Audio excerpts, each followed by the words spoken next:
Assalamualaikum warahmatullahi wabarakatuh. Selamat pagi anak-anak kelas 5 Ilyas. Semoga anak-anak di pagi hari ini beserta keluarga tetap diberikan kesehatan dan untuk anak-anak tetap semangat dalam menerima pembelajaran pada pagi hari ini. Anak-anak, sebelum kita memulai pembelajaran di pagi hari ini, marilah kita berdoa terlebih dahulu. Berdoa selesai. Kemudian, anak-anak silakan dibuka LKS-nya halaman 26. Untuk pertemuan kali ini kita akan belajar bersama-sama untuk memahami soal dan mengisi latihan soal yang ada di LKS anak-anak pada halaman 26. Kita ke nomor 1 dengan mata pelajaran PPKN. Nomor 1. Salah satu hak kita sebagai pelajar adalah perlu diketahui anak-anak, hak itu merupakan segala sesuatu yang mutlak menjadi milik kita. Maka dari itu, hak kita sebagai pelajar yang paling tepat adalah mendapatkan bimbingan wali kelas. Jika belajar, menghormati guru, dan menjaga sarana dan prasarana sekolah, ini termasuk contoh kewajiban sebagai pelajar. Berarti jawabannya yang C. Untuk yang nomor 2, segala sesuatu yang harus dilaksanakan oleh seseorang sesuai dengan aturan yang berlaku disebut dengan kewajiban. Kita ke nomor 3. Jika kewajiban tidak dilakukan, maka kita akan mendapatkan, jelas ya, jika tidak dilakukan, maka kita akan mendapatkan sanksi atau hukumannya. Kemudian yang nomor 4, salah satu kewajiban kita sebagai warga negara adalah menjaga keamanan lingkungan di masyarakat dengan cara, di sini anak-anak ada kata kunci keamanan. Berarti kalau kita sebagai warga masyarakat menjaga keamanan dengan cara yang A, mengikuti kegiatan Siskamling. Untuk yang membuang sampah, yang ikut menanam pohon, kemudian ikut kerja bakti membersihkan selokan, ini termasuk menjaga kebersihan di lingkungan masyarakat. Kemudian kita ke nomor 5. Nomor 5 ini ada sebuah teks, ada sebuah paragraf, mari kita amati dan kita baca bersama-sama. Setiap awal semester, kelas Buyung mengadakan pemilihan ketua kelas. Ini gini anak-anak, setiap awal semester, kelas Buyung mengadakan pemilihan ketua kelas. Buyung selaku ketua kelas lama. Ia memimpin proses pemilihan tersebut. Wulan mengusulkan Reza sebagai ketua kelas yang baru. Sementara Ida mengusulkan Rio menjadi ketua kelas baru. Sementara beberapa teman lainnya mengusulkan Ferdi sebagai ketua kelas yang baru. Oleh karena itu, ada beberapa pendapat. Maka Buyung memutuskan untuk mengadakan voting terhadap 3 calon tersebut, yaitu ada Rio, Reza, dan Ferdi. Kegiatan yang dilakukan Buyung dan teman-temannya menunjukkan adanya yang paling tepat adalah berpendapat. Kemudian anak-anak, kita ke nomor 6. Hak dan kewajiban harus dilakukan secara seimbang.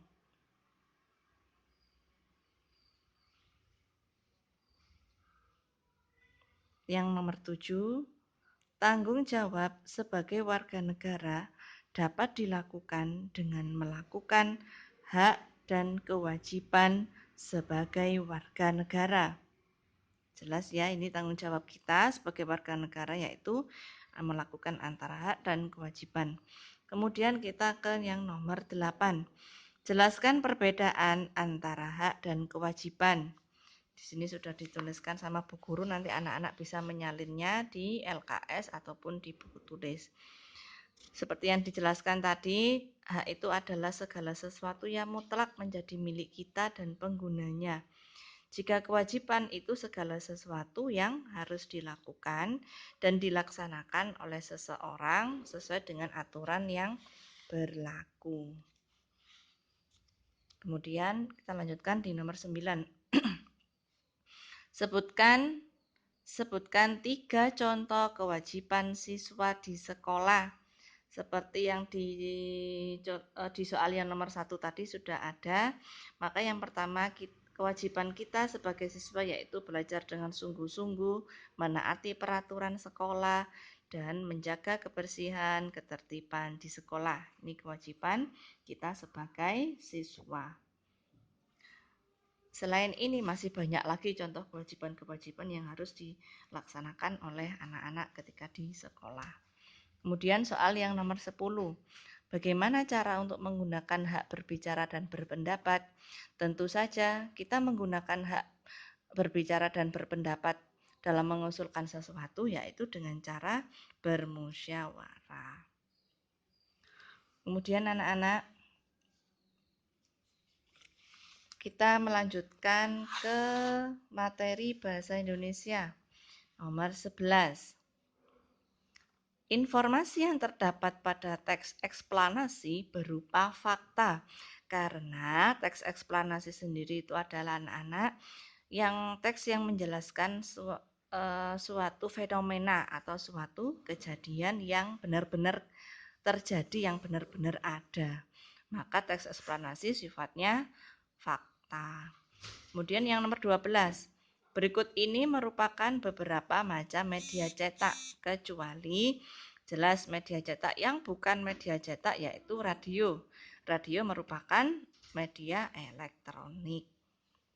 Kemudian soal nomor 13 dan 15. Panasnya udara, kita membaca teks terlebih dahulu. Panasnya udara, dinginnya es, dan hangatnya air menunjukkan derajat suhu suatu benda. Suatu benda disebut panas, berarti benda itu bersuhu tinggi. Sebaliknya, jika benda itu yang dingin, berarti suhunya rendah. Dan benda itu yang hangat, berarti suhunya sedang. Dengan demikian, suhu dapat dikatakan sebagai ukuran tingkat atau derajat dinginnya pada suatu benda. Kemudian kita buka di halaman selanjutnya. Ide pokok paragraf tersebut adalah, ide pokok ini sudah Bu Guru jelaskan di semester 1 bahwa intinya atau kalimat utamanya dari sebuah paragraf itu adalah yang paling tepat itu anak-anak karena tadi menjelaskan tentang suhu yang panas, suhu yang tinggi, maka itu ya tadi dijelaskan di sini suhu yang panas, suatu benda panas suhunya tinggi, gitu. Berarti kan menjelaskan tentang suhu. Suhu dapat diartikan sebagai ukuran derajat panas atau dinginnya suatu benda. Kemudian yang nomor 14. Berikut ini merupakan kata kunci yang terdapat pada teks. Kata kunci yang terdapat pada teks yang dijelaskan mengenai suhu tadi, kecuali berarti yang bukan itu adalah kalor. Karena tadi dijelaskan panas, dingin itu ada, suhu itu juga ada. Kemudian paragraf tersebut termasuk jenis teks eksplanasi karena berisi tentang fenomena atau kejadian. Nomor 16. Teks yang menjelaskan mengenai proses terjadinya banjir. Penjelasan teks yang banjir itu anak-anak pada halaman sebelumnya. Di awal-awal itu ada teks yang banjir itu. Coba nanti dibuka lagi, dibaca lagi. Di situ menjelaskan tentang kejadian suatu fenomena, maka disebut sebagai teks eksplanasi. Kemudian teks eksplanasi disusun berdasarkan urutan proses peristiwa atau kejadian. Paragraf awal pada teks eksplanasi biasanya berisi, karena teks eksplanasi itu pokoknya menjelaskan, intinya menjelaskan tentang suatu peristiwa atau suatu kejadian, Maka teks awalnya penjelasan secara umum suatu peristiwa. Yang nomor 19, sebutkan struktur pada teks eksplanasi. Kemarin yang Bu Guru jelaskan di pembelajaran 6 bahwa struktur dari teks eksplanasi ada 3. Yang pertama ada pernyataan umum, yang kedua ada urutan sebab akibat, yang ketiga ada interpretasi. Kita ke nomor 20. Buatlah teks eksplanasi tentang interaksi manusia dengan lingkungan. Ini sifatnya bebas, anak-anak bisa searching di Google, bisa mencari juga di LKS sini yang menjelaskan adanya keterkaitan manusia dengan lingkungan. Kalau punyanya Bu Guru seperti ini nanti bisa dicatat kembali. Lingkungan alam adalah lingkungan yang terbentuk secara alamiah tanpa campur tangan manusia. Lingkungan alam mencakup semua benda hidup dan benda tak hidup yang terjadi secara alamiah di bumi. Ini sudah termasuk satu paragraf dan termasuk teks eksplanasi yang menjelaskan interaksi manusia dengan lingkungan. Sampai di sini dulu pembelajaran kita pada hari ini. Silakan anak-anak menuliskan jawabannya di LKS atau di buku tulis bagi yang belum mempunyai LKS. Terima kasih. Sampai bertemu dengan pertemuan di berikutnya. Wassalamualaikum warahmatullahi wabarakatuh.